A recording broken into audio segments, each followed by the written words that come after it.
হয়েছে, কারণ আমার নবী হলো গায়েবের খবর দেনেওয়ালা। আমার নবী গায়েবের খবর দেনেওয়ালা। এক সেকেন্ড এদিক সেদিক হয় নাই। যাকে যেখানে বলছে সেখানেই হয়েছে, যাকে বলছে শহীদ হবে সেখানে হয়েছে। এর মধ্যে প্রথম সাহাবী যুদ্ধের ময়দানে শহীদ হয়ে গেল। আজকে আমরা যুদ্ধের কথা শুনলে গায়ের মধ্যে চেতনা আসে না। আজকের ওয়াজটা শুধুমাত্র চেতনা হিসাবে লালন করবেন, ঘটনা বলে আজকের ওয়াজটা উড়াইয়া দিবেন না। আমার নবীর সাহাবী যুদ্ধের ময়দানে যখন তিনি শহীদ হয়ে গেছে, এরপরে যুদ্ধের তলোয়ারটা হযরতের জাফরের হাতে। জাফর যুদ্ধের ময়দানে যখন যুদ্ধ করতেছেন, জাফরের গায়ের জোর নয়, জাফরের গায়ের মধ্যে ডাইরেক্ট বেলায়েতের জোর। এমন ভাবে যুদ্ধ শুরু করেছেন, জাফরের ডানে শত্রু অসুবিধা নাই, বামে শত্রু তাকে কিছুই করতে পারে না, সামনে কিছু করতে পারে না। দলিলের মধ্যে পেয়েছি হযরতের জাফর যুদ্ধের ময়দানে গিয়েছেন, একটা তলোয়ারের আঘাত, একটা তীরের আঘাত জাফরের পিঠের মধ্যে লাগে নাই, সব বুকের মধ্যে লেগেছে। কারণটা কি? একটা মাত্র কারণ, জাফরে এমন ভাবে সামরিক বিদ্যায় পারদর্শী ছিলেন, বাঘের মতো লড়াই করে গিয়েছেন, পুরুষের মতন একটা কদমও পিছে দেয় নাই। যদি পিছে দিত তাইলে তলোয়ারটা পিঠে লাগতো। তার মানে প্রমাণ হয়ে গেল হযরতে জাফর বীরের মতন লড়েছে। কথা বলেন ঠিক কিনা? বীরের মতন লড়েছেন। সবাই আবু বকরের দাসে কথা বলবে না, কেউ কেউ উমরের দাসেও কথা বলবে। এইটাও ইসলাম, এইটাও ইসলাম। যার যার ইসলামের খেদমতের ধৈর্যের সিস্টেম ভিন্ন, কোয়ালিটি ভিন্ন, ঠিক কিনা? এরপরে জাফর রাদিয়াল্লাহু তাআলা আনহু যুদ্ধের ময়দানে অনেকগুলা তীরের আঘাত বুকের মধ্যে লাগছে। কাফেররা মনে মনে পিঠ দিয়া লাগাইতে পারি না, সামনে শুধুমাত্র লাগাই তাকে কাবু বানাইতে পারি না, বোকা বানাইতে পারি না। একটা কাজ করো, আমরা চতুর্দিক দিয়ে সমান তালে তারা আক্রমণ করব। সমান তালে আক্রমণ করতে আইসা একটা বিয়াদব আইসা হযরতে জাফর রাদিয়াল্লাহু তাআলা আনহুর ডান হাতের মধ্যে একটা কোপ মারছে। যেই মাত্র ডান হাতের মধ্যে কোপটা দিছে, অর্ধেকটা হাত কেটে গেছে। অর্ধেকটা হাত কেটে গেলে এত ভারী তলোয়ার আলগি দেওয়া যায় না, এত ভারী তলোয়ার তোলা যায় না, শক্তি পায় না। ওই তলোয়ারটা হযরতে জাফর বাম হাতের মধ্যে নিয়েছেন। বন্ধুরা রে আমার, ও আমার বাসকালীর বন্ধুরা, এ আমার আদর্শ বন্ধু সঙ্গের বন্ধুরা রে, ও আমার উত্তর মিঞ্জিরিতলা দক্ষিণ বয়ানা ঘাটার বাবারা, কি দিয়ে ওয়াজ বোঝাইতাম। আজকে জিহাদের কথা বললে ভালো লাগে না, অথচ আমার নবী বলছেন আল জিহাদু মাজিন ইলা ইয়াউমিল কিয়ামা, জিহাদ কিয়ামত পর্যন্ত চলবে। আমার পরিষ্কার কথা, নবীর বিরুদ্ধে কথা বল, নবীর পক্ষে কথা বলবো। বাধা হবে যেখানে, লড়াই হবে সেখানে। কথা বলেন ঠিক কিনা? জীবনের রক্তবিন্দু দিয়ে হলো যেখানে বাধা হবে, যেখানে লড়াই হবে, নবীর জন্য জীবন দিতে চাই কি চাই না বলেন?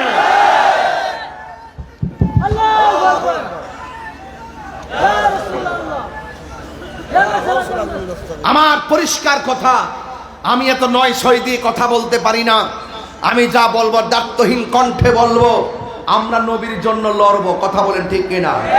প্রয়োজনে নবীর জন্য মরবো। কথা বলেন ঠিক কিনা? বাসকালীর মানুষ নবী বান্ধব মানুষ, বাসকালীর মানুষ অলি বান্ধব মানুষ।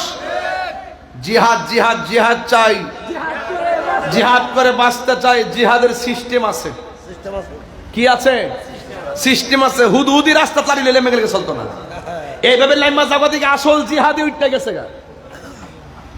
ওই যে মসজিদে আইসা গাড্ডি গুটি লয়ে থাকে না, তবলিগ করতে আয় না। তবলিগ তো মাগনা জিনিস না, তবলিগ কঠিন জিনিস। এই বাংলাদেশে যে সিস্টেমটা আছে এটা হলো তালিম। তালিম, এটার নাম হলো তালিম। আর তবলিগ হইলো বিদুর্মীদের কাছে দ্বীনের দাওয়াত দেওয়া। এটা বড় কঠিন জিনিস। এই কঠিন জিনিসটা আমরা সহজ বানাইছি। 3 বেলা ভাত খাইয়া আর ঘুমাইয়া এই তাবলীগ করতে গেছে বলেই ইহুদিরা বাংলার জমিন নয় মুসলমানদের ঘরে ঢোকার সাহস পাইছে। কথা বলে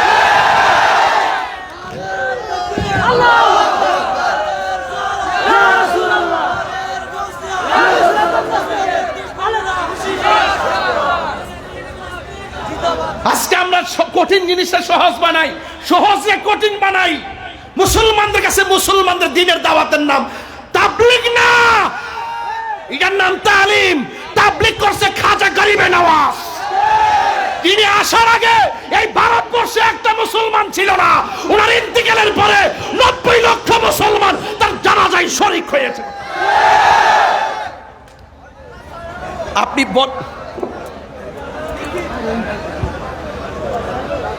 এই জন্য আমি চিল্লি দেই না, তোরা সমস্যা।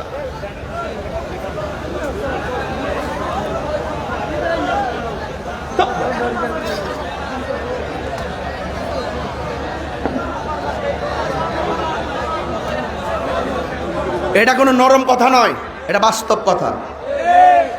আমি তাবলীগের বিরুদ্ধে না, তবে আপনি তো 9 8কে 9 বললে আমি মানবো না। 8কে 8 বলতে হবে, 9কে 9 বলতে হবে, দিনকে দিন বলতে হবে, রাতকে রাত বলতে হবে। আপনি দিনকে রাত বলবেন, রাতকে দিন বলবেন, আমি কি মেনে নিব? না। যে চোখে দেখে না সে হয়তো মানতে পারে, তার কাছে দিন রাত সমান। তাকে আপনি এসে বলবেন, সে মনে করে ভাই এটি বলছে সঠিক। আমরা তো বুঝি এগুলো বাইরে।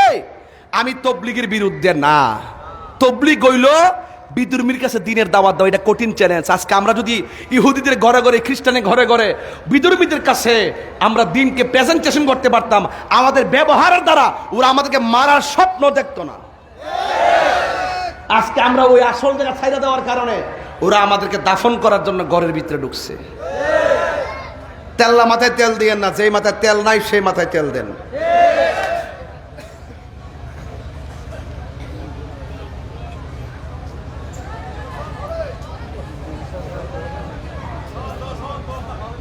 আপনারা কি আমার কথা বুঝতেছেন? কষ্ট হচ্ছে বুঝতে? এই বাবা, লাইন চায় না, কারেন্ট নাই তো দোয়া দিয়ে দেই, তাই আমি চিল্লাইতে পারবো না। হ্যাঁ আচ্ছা বসলাম, আল্লাহ কর যা।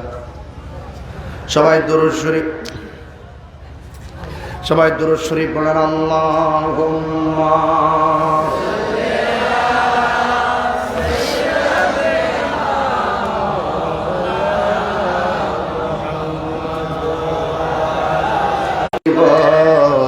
তুমি মরণ আধার ঘরে, তুমি আপন, তুমি জীবন, তুমি মরণ আধার ঘরে, তুমি মোদের পাড়ের তরি, তুমি তুমি নিদানে নেওয়ালা রাসূলুল্লাহ ইয়া হাবিবাল্লাহ ইয়া রাসূলুল্লাহ ইয়া হাবিবাল্লাহ ইয়া রাসূলুল্লাহ তুমি মোদের আশার আলো, তাই তো তোমায় বাসি ভালো, তুমি মোদের আশার আলো।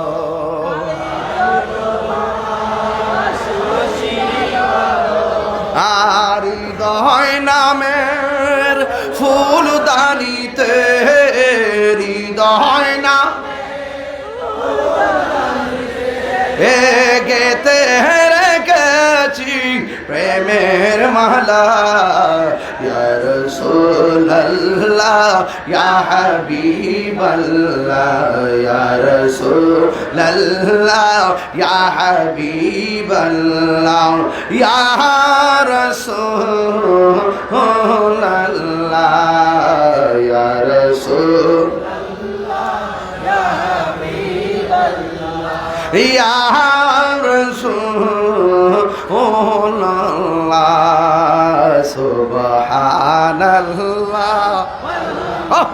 লিল্লাহ সুবহানাল্লাহ আলহামদুলিল্লাহ লা ইল্লাল্লাহ বল লা ইলাহা ইল্লাল্লাহ আল্লাহ আল্লাহ আল্লাহ আল্লাহ জিকির করেন না তো পারেন না সবাই শুধু আল্লাহ আল্লাহ জিকির করবে আমার কত লেভেল চাইলাম আছে আল্লাহ আল্লাহ এ ঠিক করো গলা ভেঙে যাবো আল্লাহ আল্লাহ আল্লাহ মাহবুব মাওলা রে ডাকি আমরা তোমার রে আল্লাহ আজকের মাহফিল কবুল করো গো তোমার রহমান নামের খাতিরে ইয়া আল্লাহ আল্লাহ আল্লাহ আল্লাহ আল্লাহ আল্লাহ মাহবুব মাওলা রে ডাকি আমরা তোমার আল্লাহ আল্লাহ আজকের জিকির কবুল করো গো আজকের জিকির কবুল করো গো তোমার বন্ধু নবীর খাতিরে মাশাআল্লাহ আল্লাহ আল্লাহ আল্লাহ আল্লাহ আল্লাহ আল্লাহ মাহবুব মাওলা রে ডাকি আমরা তোমার আল্লাহ আল্লাহ আল্লাহ লা ইলাহা ইল্লাল্লাহ মুহাম্মাদুর রাসূলুল্লাহ সাল্লাল্লাহু আলাইহি ওয়াসাল্লাম জবানটা খুলে বলুন আল্লাহু আকবার যুবক ভাইরা আমার কথা কি কেউ রাগ করতেছেন নাকি আবার আমি কি তাবলীগের বিরুদ্ধে বলছি আমি তাবলীগের সিস্টেমের বিরুদ্ধে